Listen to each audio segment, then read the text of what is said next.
pagi semua, ku nantikan dirimu di depan kelasmu, menantikan kami.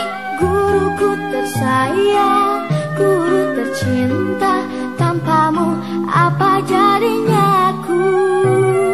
Tak bisa baca tulis, mengerti banyak hal. Guruku, terima kasihku. Nyatanya diriku kadang buatmu marah, namun segala maaf kau berikan.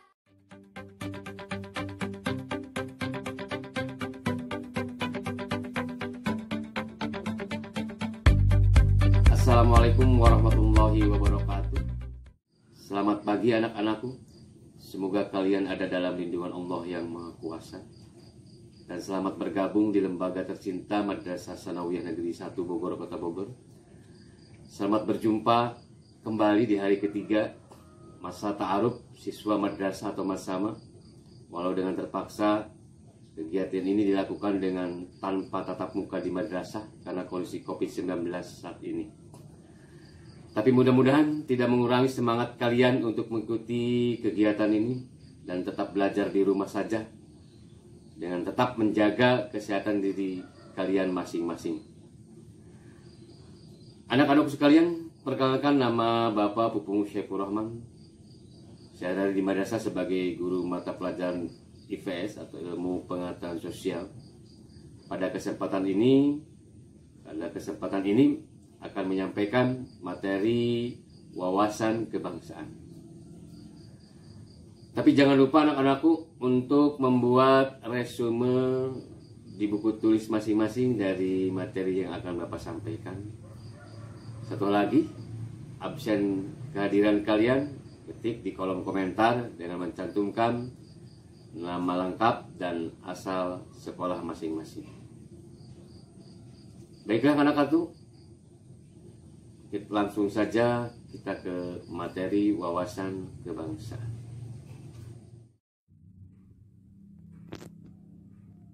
Baiklah anak-anakku, kita akan masuk ke materi wawasan kebangsaan.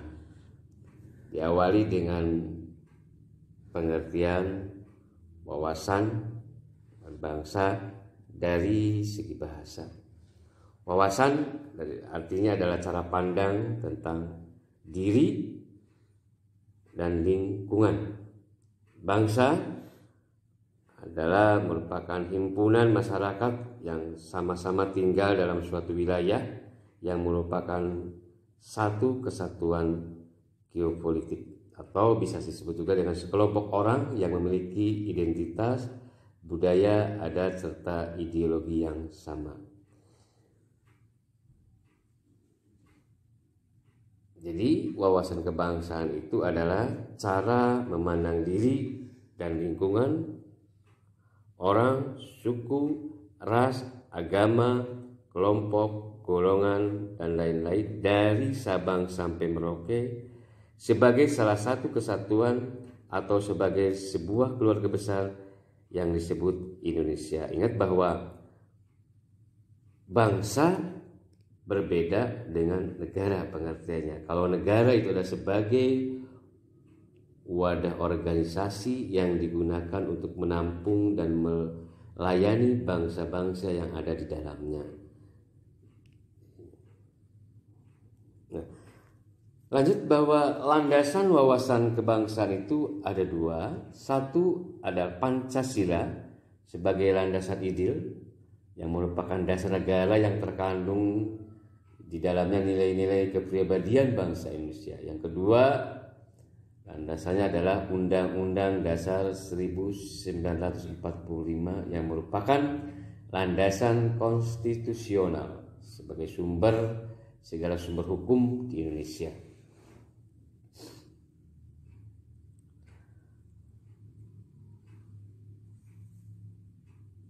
Untuk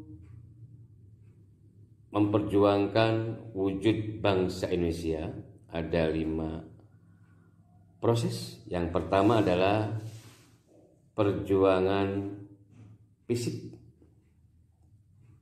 Perjuangan fisik kotak senjata langsung yang dilakukan oleh pendahulu kita, para pahlawan kita, rakyat kita untuk merebut kemerdekaan dan mempertahankan kemerdekaan. Tapi tidak lupa juga ada yang namanya perjuangan secara diplomasi atau perundingan-perundingan yang dilakukan oleh pemimpin kita untuk mempertahankan kemerdekaan negara kita Republik Indonesia.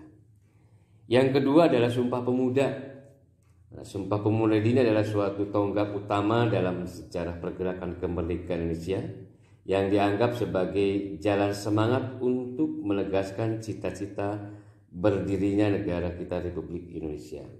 Sumpah Pemuda ini adalah hasil Kongres Para Pemuda tanggal 28 Oktober 1928.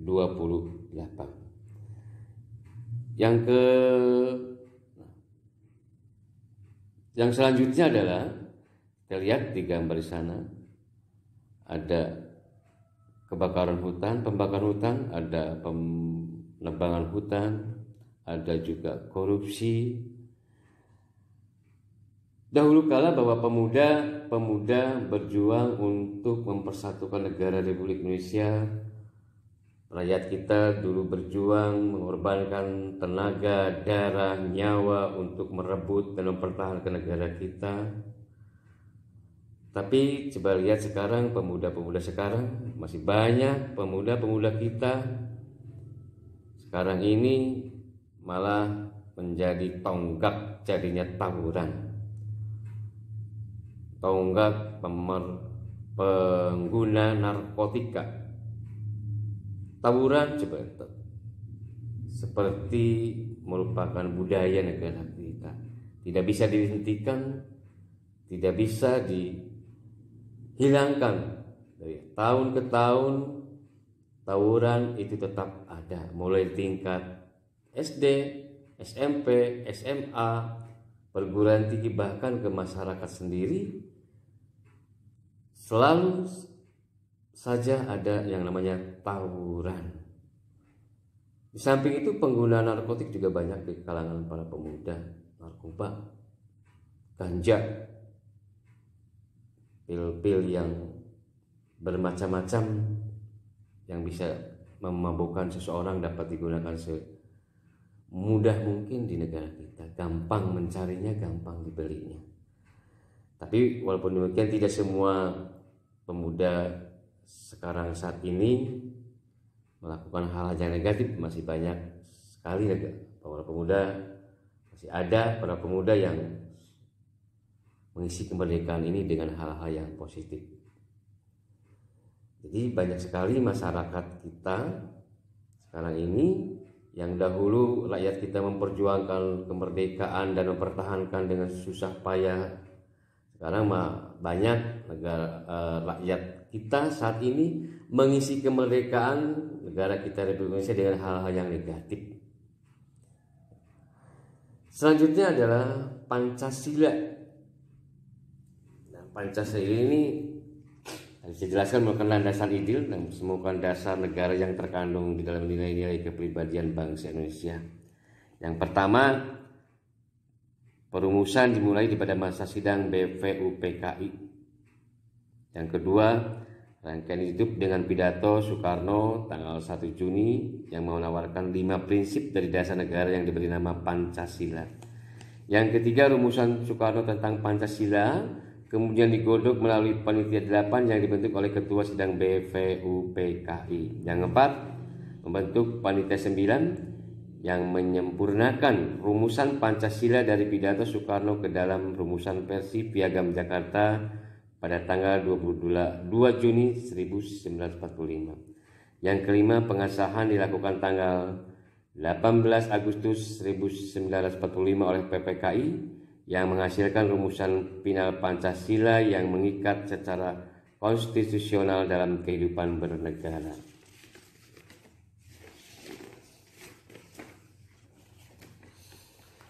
Nah, jadi anakku, Pancasila itu merupakan intisari nilai-nilai luhur bangsa Indonesia yang dirumuskan dalam 5 sila.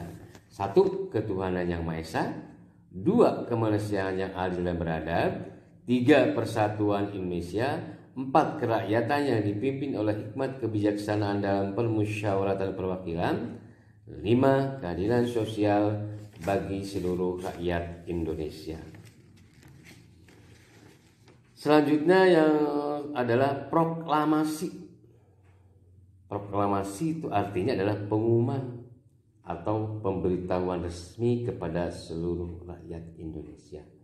Nah, proklamasi kemerdekaan Indonesia ini adalah tanggal 17 Agustus 1945 yang merupakan momen penting dan bersejarah bagi bangsa Indonesia. Setelah itu adalah Undang-Undang Dasar 1945 sebagai konstitusi negara yang disahkan pada tanggal 18 Agustus 1945. Itu menjadi hukum dasar bagi setiap perundang-undangan di bawahnya. Undang-Undang Dasar 1945 sebelum terjadi perubahan terdiri atas 1. Pembukaan, 2. Batang tubuh, 3. Penjelasan. Nah, setelah perubahan ada 2, 1 pembukaan dan 2 adalah pasal-pasal.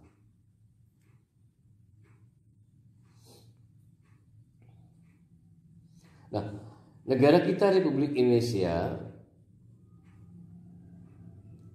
terdiri dari berbagai macam budaya, suku, agama, dan ras.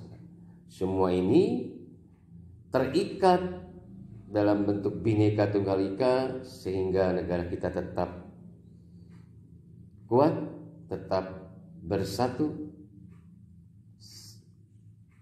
dalam satu kesatuan negara Republik Indonesia. Banyak budaya-budaya di negara kita, beratus-ratus budaya, beratus-ratus ras, beratus-ratus bahasa. Tapi tetap negara kita adalah negara kesatuan Republik Indonesia. Agama, ini negara kita agama banyak. Yang resmi di negara kita agama ada 6. 1. Agama Islam yang merupakan agama mayoritas di negara kita Republik Indonesia. Yang kedua, Kristen Protestan. Yang ketiga, Kristen Katolik. Yang keempat, Hindu. Yang kelima, Buddha. Dan yang keenam adalah Konghucu. Alhamdulillah bahwa semua perbedaan-perbedaan itu tidak membuat negara kita Republik Indonesia terpecah belah. Jadi walaupun negara kita bermacam-macam suku bangsa, bahasa, budaya, agama, tetap negara kita negara kesatuan Republik Indonesia.